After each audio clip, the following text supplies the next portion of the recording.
হুগলি জেলার উত্তরপাড়া থানার অন্তর্গত হিন্দ মোটর বিড়লা হিন্দুস্তান কলকারখানায় বিগত 8ই জানুয়ারি রাতের অন্ধকারে এক নাবালিকা দশম শ্রেণীর স্কুল ছাত্রীকে 3 জন স্থানীয় তৃণমূল কংগ্রেস যুব নেতা দ্বারা গণধর্ষণ করার প্রতিবাদে এবং ধর্ষণকারী সহ এই ধর্ষণকাণ্ডে জড়িতদের দৃষ্টান্তমূলক শাস্তির দাবিতে সিপিআইএম এর আহ্বানে আজ 14ই জানুয়ারি বিকেলে উত্তরপাড়া স্টেশন থেকে উত্তরপাড়া থানা পর্যন্ত প্রতিবাদ মিছিল ও মিছিল শেষে থানা ঘেরাও এবং থানার সামনে বিক্ষোভ সমাবেশ অনুষ্ঠিত হয়। সিপিআইএম রাজ্যে সম্পাদক মণ্ডলী তথা কেন্দ্রীয় কমিটির সদস্য মীনাক্ষী মুখার্জি সহ জেলা পার্টির একাধিক নেতৃত্ব বিক্ষোভ সমাবেশ চলাকালীন উত্তরপাড়া থানার আইসি সাহেবের সঙ্গে দেখা করে ধর্ষণকারী তৃণমূল কংগ্রেসের 3 যুব নেতা সহ এই ধর্ষণকাণ্ডে জড়িতদের দৃষ্টান্তমূলক শাস্তির দাবি জানিয়েছেন ও অভিযুক্তদের বিরুদ্ধে কি ধারায় মামলা দেওয়া হয়েছে, পক্সো মামলা রুজু করা হয়েছে কিনা, অভিযুক্তদের পুলিশ রিমান্ডে নিচ্ছেন কিনা এগুলো জানতে চাওয়া হয়েছে ও কোন আর্থিক দুর্নীতি থেকে এইসব দুর্বৃত্তদের জন্ম সেটা খুঁজে বার করার দাবি জানানো হয়েছে। মীনাক্ষী মুখার্জি মূলত আজকের এই কর্মসূচির নেতৃত্ব দেন। বিক্ষোভ সমাবেশ থেকে মীনাক্ষী মুখার্জি তীব্রভাবে আক্রমণ করেন রাজ্যের শাসক দল তৃণমূল কংগ্রেসকে। না, পুলিশকে আমরা 2-4টে কথাই বলেছি। আমরা বলেছি একটি ন্যাক্কারজনক ঘটনা উত্তরপাড়ায় ঘটলো। পশ্চিমবঙ্গে যে এখানে ক্রাইম হচ্ছে না, পশ্চিমবঙ্গে যে মেয়েরা সেফ, পশ্চিমবঙ্গে মেয়েরা যে তারা সামনের দিকে এগোচ্ছে, উত্তরপাড়া আবার সেখানে আরেকটি কোয়েশ্চেন মার্ক লাগালো যে মেয়েরা সেফ নয়। আমরা পুলিশের কাছে চেয়েছিলাম যে আপনারা কি এখানে অ্যাকশন নিলেন, আপনারা কি ধারায় দিচ্ছেন মামলা, পক্সো আইন হয়েছে, আপনারা কি তাদেরকে পুলিশ রিমান্ডে নিচ্ছেন, কোন আর্থিক দুর্নীতি থেকে এই সব দুর্বৃত্তদের জন্ম, সেই সবগুলো আপনারা পাবলিককে কোনো একটা বার্তা দিন, সাধারণ মানুষকে আপনারা কোনো একটা মেসেজ দিন যে মানুষ যাতে থাকে। কিন্তু পুলিশের কথা, পুলিশ তো সেই পশ্চিমবঙ্গের তৃণমূল কংগ্রেস দ্বারা পরিচালিত একটি অকর্মণ্য জঘন্য একটি দল, যে দলে মেয়েদের কোনো সম্মান নেই, যে দলে আর যারা দুর্নীতি করে তাদের এখানে পোয়া বারো, ফলত তাদের এখন পুলিশ হয়েছে, ফলত ওরা আলোচনাটাকে সেই ওখানেই নিয়ে গেল যে উত্তরপাড়াতে নাকি কোনো ক্রাইম নেই।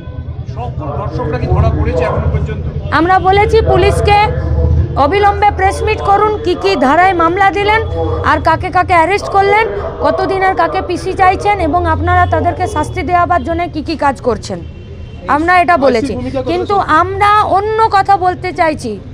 আমরা বলছি রাজ্যের সরকারের উত্তরপাড়া পুলিশও দুর্নীতির জন্ম যেখানে, ধর্ষকের জন্ম যেখানে, ধর্ষকরা একটি সাধারণ মানুষ ধর্ষকে পরিণত হচ্ছে, আর্থিক দুর্নীতি এবং এই হিন্দ মোটরের ভেতরে যে 100খানা ভেড়ি লিজ কার নামে আছে, কে টাকা তুলছে লাখ লাখ, কার হয়ে টাকা তুলছে, সেই টাকা তুলে সেই টাকা কার কাছে জমা হচ্ছে, সরকারের কাছে না কোনো নেতার কাছে নাকি পুলিশের কাছেও জমা হচ্ছে।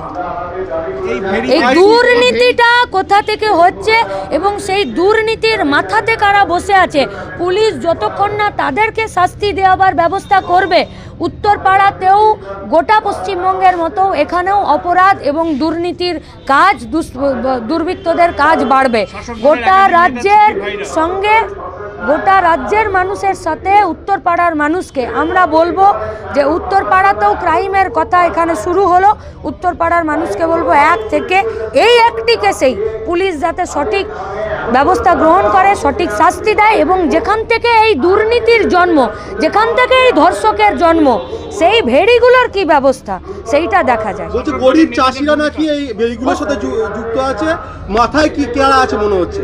গরিব চাষিরা তো 100 দিনের কাজের সাথেও যুক্ত ছিল, 100 দিনের কাজটা তৃণমূল বন্ধ করে দিল আর ভেড়িগুলো চালাচ্ছে। এত গরিবদের প্রতি দরদ, মাথায় কারা আছে মনে হচ্ছে। এই সোনাইয়ের একটি অডিও ভাইরাল হয়েছে। আচ্ছা, সোনাই কে? ও তো নিজে বলছে যে আমি বুথের সহসভাপতি, বলছে না? আচ্ছা, আমাদেরকে কেন জিজ্ঞেস করছেন? পাড়া চায়ের দোকানে যান না যে ভাই সোনাই কোন পার্টির সঙ্গে যুক্ত ছিল, কার সঙ্গে ছবি আছে, সেইটা বড় কথা নয়। পাড়া কি বলছে দেখুন না, পাড়া সোনাইয়ের ওয়ার্ড কি বলছে, সোনাইয়ের পঞ্চায়েত কি বলছে। মাকলা পঞ্চায়েতে চলে যান, সোনাইয়ের বন্ধু মাকলাতে নেই তো, সাংসদের সাহায্য চেয়েছেন প্রধান অভিযুক্ত, কি বলবেন? তার মানে দেখুন, যেখানে সাহায্য পেতে পারে সেখানেই না খুঁজছে। গোটা উত্তরপাড়ার মানুষ পুলিশের কাছে এসেছে অপরাধের বিরুদ্ধে, আর অপরাধী বাঁচার জন্য সাংসদের কাছে গেছে। তাহলে সাংসদ ইজিক্যাল টু পুলিশ।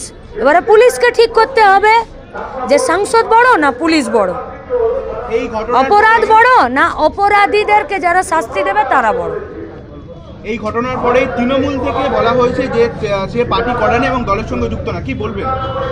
ও তৃণমূল ওরকমই সব করে। এরা ওই কসবাতে ইউনিয়ন রুমে ওই কি মিশ্র ম্যাঙ্গো হেনা তেনা কী সব নাম, এদের তৃণমূলের ছাত্র নেতাকে দেখেননি? প্রেস মিটের সমস্ত প্রেসকে ডেকে নিয়ে আর ইউনিয়ন রুমে ধর্ষণকে জাস্টিফাই করছিল। এদের কথাতে আপনারা এখনো গুরুত্ব দিচ্ছেন? এইটাই আমাদের কাছে, উত্তরপাড়ার কাছে, গোটা রাজ্যের মানুষের কাছে, আমাদের কাছে এটাই যন্ত্রণার, যে এই ধর্ষক, এই দুর্নীতিগ্রস্ত চোর, ছেঁচোর, জোচ্চোর, এদের কথাকে এখনো অবধি রাজ্যের মানুষ বা মিডিয়া গুরুত্ব দিচ্ছে। আপনারা বিস্ফোরক দাবি করলেন, গাঁজা 60 সর্বোচ্চ শাস্তির দাবি করেছেন। আর উনি বলছেন যে অপরাধী ওনার সাহায্য চেয়েছেন। গোটা উত্তরপাড়ার মানুষ এই ধর্ষক এবং ধর্ষক যেখান থেকে ধর্ষকে পরিণত হলো, সেই 100টা ভেড়ির তার টাকা যদি কেউ খায় আর সে যদি বলে যে আমি শুধু ধর্ষককে বলির পাঠা করে দিব, তাহলে চলবে না। আমি কি বলতে চাইছি আপনারা বুঝতে পারছেন। বিধানসভা ভোটের আগে আবারও তৃণমূলে সভা করতে যাচ্ছেন প্রধানমন্ত্রী, কি বলবেন? শিল্পায়নের বার্তা দিচ্ছে। 26 দিনে রাজনাথ সিং, লকেট চ্যাটার্জি, জর্জ ফার্নান্ডেজ, ছবিগুলো ভুলে গেছেন? ভুলে গেছেন? যদি ভুলে গেছেন, আমরা এবং এই পশ্চিমবঙ্গের বামপন্থী ছাত্র যুবরা এই সব ছবি আপনাদেরকে দ্রুততার সাথে মনে করাবে।